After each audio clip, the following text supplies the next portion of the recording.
Entonces la pregunta es, ¿se pueden regular las redes sociales? ¿Se puede combatir esta desinformación? No lo vamos a decir nosotros, vamos a hablar con Juan Belvis, que es consultor político, especialista en innovación pública y además docente de la maestría en comunicación política de la Universidad Austral, a quien le agradecemos por tomar contacto con nosotros. Juan, ¿qué tal? Buen día. Hernán Vitari y Evangelina Argüello te saludan. ¿Cómo estás? ¿Qué tal? Buenos días, Eva y Hernán, ¿cómo estás? Muy bien. Bueno, ¿qué te parece esta medida de Zuckerberg? ¿Te parece que va en la decisión o va en la dirección correcta? Digo, ¿va a poder de alguna manera simplificar la libertad de expresión, como dijo en su mensaje en redes?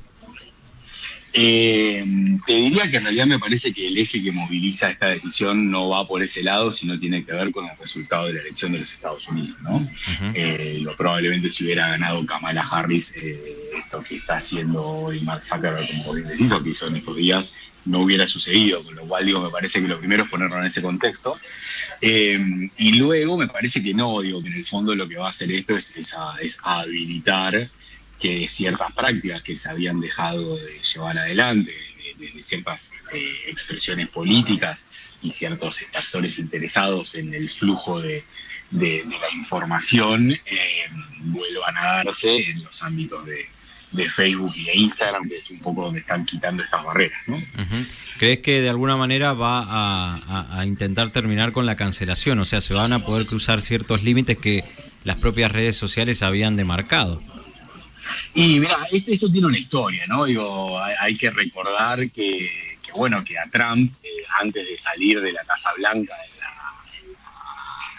al final de su presidencia anterior, le habían cerrado las cuentas, ¿no? Sí. Tanto Facebook como Twitter en ese momento todavía, antes de que lo compre Elon Musk y pase a ser X, en lo que fue todo el proceso de la toma del Capitolio el 6 de enero del 2021, le habían dicho directamente que tenían que...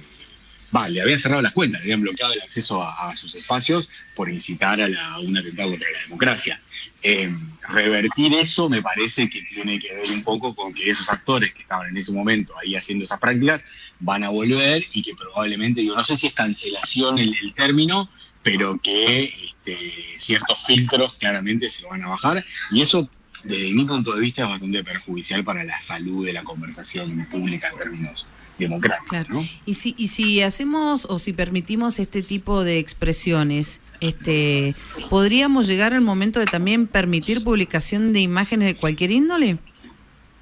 Mira, a ver, lo que está contando Zuckerberg en términos prácticos es que ellos van a dejar de llevar adelante su programa de fact-checking, es decir, de verificación del discurso, que eso tenía dos dimensiones. Por un lado, había gente contratada por la propia empresa, por Meta, que verificaba, es decir, chequeaba que los contenidos denunciados fundamentalmente, estén bien denunciados o no, y luego había toda una línea de financiamiento de organizaciones que se dedican a esto. Nosotros acá seguramente nos queda más cerca chequeado, como el caso argentino, que efectivamente le agregan una capa de complejidad extra a esa verificación del discurso, y habilitaba también que ciertos contenidos se bajen. Yo he tenido varias charlas con los equipos de Meta a lo largo de los años, y la verdad que es un sistema el que habían desarrollado que funcionaba, y que cada vez funcionaba mejor, y que cada vez funcionaba más automatizado, y que cada vez también tenía mayor impacto en la cantidad de publicaciones que efectivamente se bajaban. Eso quiere decir que al no suceder eso, y sí, va a circular probablemente muchas más deepfakes, van a circular más fake news, van a circular más manipulaciones de imágenes y de textos, probablemente todo lo que tiene que ver con los discursos discriminatorios empiecen a encontrar sus vericuetos para cómo volver a circular en esos medios, lo cual desde mi punto de vista tiene que ver con captar ciertas audiencias que perdieron, y tener de nuevo una buena relación con el gobierno norteamericano. Uh-huh. Juan, ¿crees que, hay una discusión muy profunda en esto sobre si las redes democratizaron o no la discusión política, o la discusión social, si querés, o de temas sociales, y por el otro lado los que dicen, bueno, eso lo hace hasta tanto no se metan los estados, hasta tanto no sean los gobiernos los que decidan, por ejemplo, más temprano hablábamos de Venezuela, cancelar el uso de ciertas redes sociales para algunos países. Digo, ¿hay democratización o no? ¿Hay una mejora o no con la presencia de las redes en la discusión pública? Yo creo que son dos conversaciones que van de la mano, pero no sé si es exactamente la misma. Digo, por un lado te diría que me parece que en algún punto, y yo trabajo en temas de redes y digitales y políticas más de 15 años, digo, arranqué cuando esto estaba arrancando, yo creo que en un poco nos comimos la curva de la horizontalidad, ¿no? Digo, no nos creímos esa idea de que al todos tener un teléfono y al todos tener una cuenta y al todos poder estar ahí, eso nos iba a hacer que la participación sea más horizontal y más democrática y que haya más gente opinando. Me parece que eso fue una promesa incumplida y creo que también tiene que ver con cómo nosotros, digo, estamos de este lado de la industria, que es lo que construimos también la opinión, lo vendimos ese proceso, ¿no? y lo contamos. Me parece que eso, más allá de que hubieron, obviamente, algunas chispas que tuvieron que ver probablemente con las revoluciones blancas o las revoluciones verdes en Oriente y en África, pero me parece que en el fondo esa idea nunca se llegó a concretar, por un lado. Por el otro, sí, claramente hay regímenes autoritarios, como el que no escuché lo que estaba hablando de Venezuela, digo, porque puede pasar en China o como puede pasar en Rusia, donde hay solamente algunas plataformas que son las que se usan, y nosotros estamos discutiendo esto de Meta y Facebook e Instagram, porque vivimos en Occidente y es donde están ahí. ¿No? En Rusia o en China no funcionan esas plataformas, directamente hay otras, que obviamente tienen un nivel de control muchísimo más alto por parte de esos regímenes autoritarios. Entonces yo creo que un poco va por el medio de la discusión, ¿no? Digo, por cómo nosotros como ciudadanos, ¿no? Y como formadores de opinión usamos esas plataformas, y luego es hasta dónde los dueños de esas plataformas, porque como lo mencionaste a Zuckerberg, yo lo traje a Elon Musk, que es el dueño de X, son personas que tienen intereses fundamentalmente económicos y comerciales e industriales. Entonces, cómo eso se alinea o no con los poderes de turno, que es lo que estamos viendo que está sucediendo ahora. O sea que esta modificación que ha hecho Zuckerberg es una cuestión netamente económica por el gobierno que va a asumir. Se subió a la ola Trump, claro. Básicamente. Y yo te diría que... Es un rédito económico, digamos. Sin estar metido en su cabeza, me atrevería a decir que es el vector fundamental por el cual toma esta decisión, que tiene que ver con alinearse con Elon Musk. A ver, te traigo otro dato, a la conversación, y es el día antes de que suceda este anuncio, lo suman a Dana White, que Dana White es el presidente de UFC, no sé si conocen esta cadena de lucha libre, de todo, ¿no? de artes marciales mixtas, lo suma al board de Meta. El día antes, Dana White es uno de los principales accionistas, por decirlo de alguna forma incorrecta, de la campaña de Trump.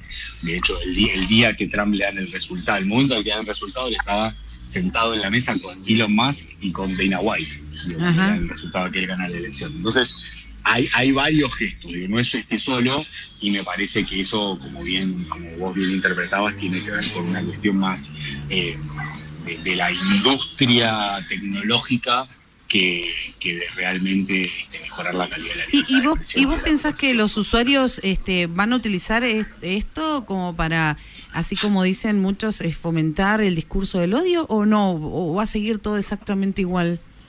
Mira, yo te diría desde mi lugar de la industria, ya no tecnológica, sino de la comunicación política, de las campañas, en general los que promueven esto no son tanto los usuarios, sino los que tienen intereses, ¿no? Las campañas, ¿no? Los grupos movilizantes, los activistas. El usuario de a pie, en el fondo, es más una víctima probablemente de estos que saben usar muy bien la tecnología de las plataformas, y obviamente cuando esas olas empiezan a tomar volumen, se suben esas olas, ¿no? Pues ya sea para un lado o para el otro. De hecho, fíjate lo que sucedió con Blue Sky, ¿no? Hace poco sale otra opción más frente a X, que es Blue Sky, de los creadores originales de Twitter, y la verdad que cuando uno ve, no hubo X no dejó de funcionar, ¿no? Yo no creo que ni Facebook ni Instagram dejen de funcionar por esto, y no creo que vayan a migrar demasiados usuarios. Al final de la cuenta, los gobiernos y la política también los termina de usar como instrumento, ¿no? A las redes. No, a ver, no dejan de ser un medio, ¿no? Y esta discusión la podemos llevar a otras plataformas mediáticas más tradicionales, y la discusión entre los medios y la política siempre estuvo, ¿no? Desde los sofistas en Grecia hasta acá, siempre hubo una intención de afectar la conversación pública, y claramente lo que sucedió en la última elección de Estados Unidos me parece que de nuevo es un capítulo 2 de lo que había pasado ya en la elección anterior, ¿no? Donde gana Joe Biden, donde ahí también jugaron, lo que pasa es que jugaron del otro lado, ¿no? Ahora eligieron la vereda del pueblo. Bien, Juan, te agradecemos muchísimo este contacto con Radio Post. Les agradezco a ustedes y les mando un saludo. Adiós. Saludo grande. Juan Belvis, consultor político, especialista en innovación política de la Universidad Austral, bueno, hablando de estos cambios que se dan en las redes sociales, que son propiedad de Mark Zuckerberg, el magnate dueño de Facebook, Instagram, también de WhatsApp.